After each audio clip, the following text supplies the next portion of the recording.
This is the place where the fishermen gather. My name is Frontierro. I'm a captain as well as a naturalist here at Seven Seas Whale Watch in Gloucester, Massachusetts. Been doing this will be my 17th season this episode.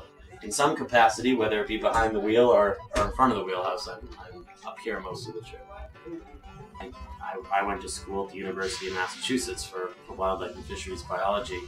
I'm not sure what direction I would have gone in had Dad not bought into a whale watch when I was 7. You're going out, not to a zoo or an aquarium or something like that.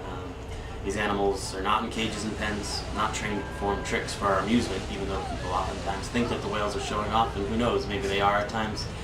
They're wild animals, and they're doing whatever it is they're supposed to be doing out there. In this area, this is a feeding ground. They're most oftentimes concerned with finding food, but certainly there's lots of behaviors that they can be engaged in, but it's their choice. Well, the species of whale that we spend the majority of our whale watches actually observing is the humpback whale. They're one of the most abundant whales off of our coastline. They're a favorite amongst whale watchers, not only here in Gloucester, but around the world. Alaska, Hawaii, those places focus on humpbacks because that species in particular is known for being curious about whale watching boats and whale watchers. They have a tendency to be active at the surface. That's a quote from Moby Dick, Herman Melville's Moby Dick, when he said, "The humpback is the most gamesome and lighthearted of all the whales, making more whitewater and gay foam than any other." Breaching is probably the most sought-after behavior by the whales when people come up whale watching. That's what they want to see more than anything. Breaching is when a whale, for whatever reason, there's a whole variety of reasons why whales may breach, no one knows for sure, but for whatever reason the whale chooses to leap out of the water, breach, clear the ocean. It's an amazing thing with the humpback whales, who are the species that will breach most frequently. Humpback whales weigh about a ton per foot. You figure your average humpback whale is about 35-40 feet at least.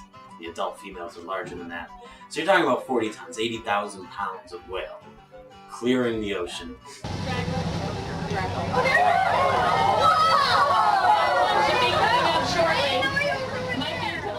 So when you're 60-70 feet away from a 60 or 70 foot animal, it's pretty close. You get a good look. Here we are in the greater Boston area, one of the most populated places on the northeast coast of the United States, and less than an hour out to sea are some of the most endangered, largest animals you could ever see in the world. So for people to come out there and experience them firsthand and learn about them firsthand is a tremendous educational opportunity for both adults and children. And we sincerely hope that when people go out there and are privileged enough to see the things that we get to see, that alone will influence them in the decisions that they make in the future, whether that be voting or whether or not they choose to recycle in their own home and water conservation.